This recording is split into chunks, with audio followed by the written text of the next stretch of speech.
কিন্তু আজরাইল এসে জান কবজ করেছিল। প্রতিটি জীবন কবজ করতে যে কষ্টটা হয় নবীজি পর্যন্ত এটা পেয়েছিলেন। খালি হাত রেখেছিল আজরাইল। নবীজি বললেন কি করো? বলে হাত রেখেছি, তাড়াতাড়ি তোলো, মনে হচ্ছে উহুদ পাহাড় আমার বুকের উপরে রেখেছো। আজরাইলের সময় বলেছে, হে রাসূল, আমি জানি আল্লাহর পরে আপনার স্থান। আমি খুব সতর্কতার সাথে আসানে শুধু আমার হাতটা রেখেছি, ভর দেইনি। নবীজি বলেন, আজরাইল, এটাই যদি তোমার শুধু হাত রাখা হয় তোমার কষ্ট কোনটা? বলেন তো, এত বড় মানুষের জীবন কবজ করতে তারপর নবীজির শরীরে আমার মতো হামজার মতো 100 হামজার শক্তি তার শরীরে ছিল। বলেন, নবীজি বলেন, তোমাদের মতো সাধারণ মানুষের 100 মানুষের শক্তি আমার শরীরে আল্লাহ দিয়েছেন। এত বড় শক্তিশালী মহান মানুষের যদি মরণের যন্ত্রণা টের পায় তিনি, অথচ শহীদ যারা হবে পিপিলিকায় কামড় দিলে যেরকম লাগে অতটুকু দেশে আল্লাহর জান্নাতে পৌঁছিয়ে যাবে। শহীদ আব্দুল কাদের মোল্লা, এই লোকটার যেদিন ফাঁসি দেবে রোজা রেখেছিলেন তিনি, ওই দিন মাগরিবের পরে পরে তার স্ত্রী আর সন্তানাদি দেখা করতে গেছে শেষ বিদায়ের জন্য। যে দেখুন চা আর বিস্কিট ভিজিয়ে খাচ্ছে। জিজ্ঞাসা করে, কি গো, এখন অবেলায় বিস্কিট চা খাও? আদর করে স্ত্রীকে ডাকতো পিয়ারি বলে, পিয়ারি। পিয়ারিকে ডাক দিয়ে বলেছে, দেখো আমি রোজা ছিলাম, আমি শুনেছি আজকে রাত 10টায় একে আমার ফাঁসি। এখন তো 7টা কত বাজে, মাত্র আর 3 ঘন্টা আছে। আমি রোজা রেখেছিলাম, খাবার দাবার শেষ করে শেষ খাওয়ায় চা আর বিস্কিটটা খেয়ে নিলাম। কিছুক্ষণ পরে তো আমার আল্লাহর সাথে আমার সাক্ষাৎ হবে। তোমাকে আদেশ দিয়ে গেলাম, সন্তানাদি যেগুলো আল্লাহ দিয়েছে এগুলো ঠিক আল্লাহর রাস্তায় টিকিয়ে রাখবা। ওই কথা বলে উনি চলে এসেছিলেন। সাজগোজ করে যখন যাচ্ছিল কারারক্ষী, ওইটা আমার দায়িত্বে ছিল কুতুবউদ্দিন। ও আমার নিজে বলেছে, আমি ওই দিন দেখলাম মনে আছে লোকটা শ্বশুর বাড়ি যাচ্ছে। আমি ওনারে বলেছি আপনি প্রস্তুতি নিন, বলছে আমি রেডি আছি। তার মানে ওনার সব কমপ্লিট। অবশ্যই আমার আল্লাহ ফেরেশতাদের মাধ্যমে তার কানের কাছে কিছু শুনিয়েছিলেন, নয়তো এই বয়সে এরকম প্রস্তুতি নেওয়া মাত্র 3 ঘন্টা। রব্বুল আলামিন বলেন, ইন্নাল্লাযীনা ক্বালু রাব্বুনাল্লাহু সুম্মা ইসতাকামু তাতানাজ্জালু আলাইহিমুল মালাইকা। অবশ্যই যারা এই কথা বলতে পারবে দুনিয়াতে যে আমাদের রব আল্লাহ, শুধু বলেই শেষ করে দেবে না, টিকে থাকবে। বাংলাদেশে বহু মানুষ আমাদের রব আল্লাহ এই কথা বলার পরে আর টিকে থাকতে পারে না, তারা এখন মুনাফিক হয়ে গেছে।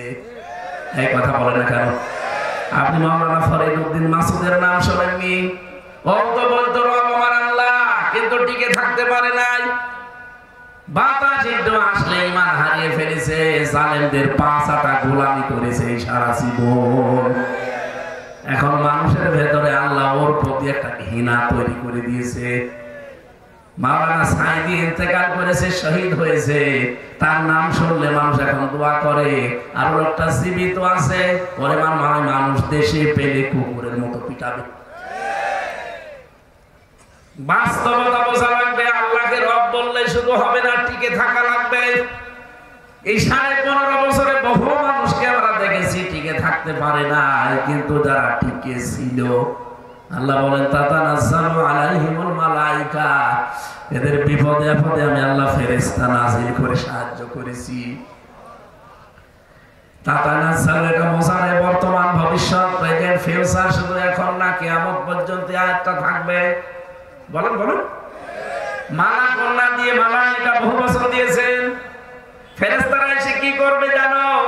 আল্লাহ তাখাফু ওয়ালা তাহজানু। ফেরেশতারা মরণের সময় পর্যন্ত এসে বলবে, কোনো ভয় নেই, কোনো চিন্তা নেই। আপনার ছেলে মেয়ে নিয়ে, বউ নিয়ে, চাকরি বাকরি নিয়ে, দলের লোক নিয়ে চিন্তা হয়, কোনো টেনশন করবেন না, ওদের সব দায়িত্ব আল্লাহ নিজেই তুলে নিয়েছে। এই কথা যখন কানের কাছে এসে ফেরেশতারা বলে, তখন লোকটা সাহস পায়, তখন তিনি তৃপ্তির হাসি দেয়।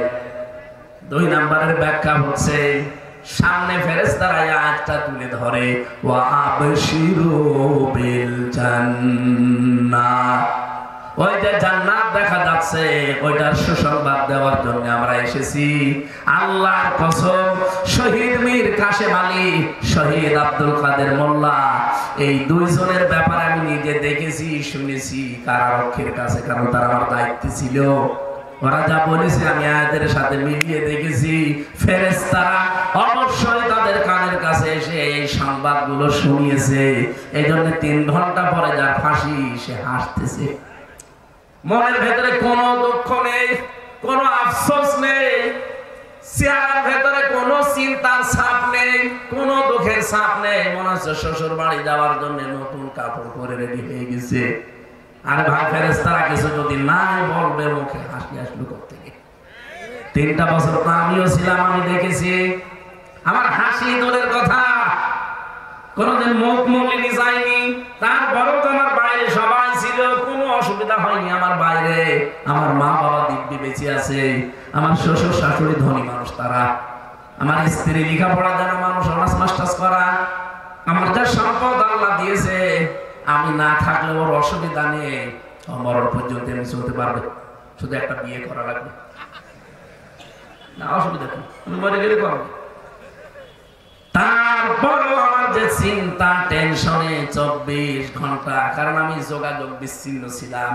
ফাঁসির কন্ডেম সেলের ভেতরে আমার ওরা 24 ঘন্টা তালা লাগিয়ে রাখতো, না কোনো জায়গায় যাওয়া যাবে না। আপনার মাঝে মাঝে কথা বলে কিছু টাকা পয়সা, কিন্তু টাকা চলে না, সিগারেট চলে।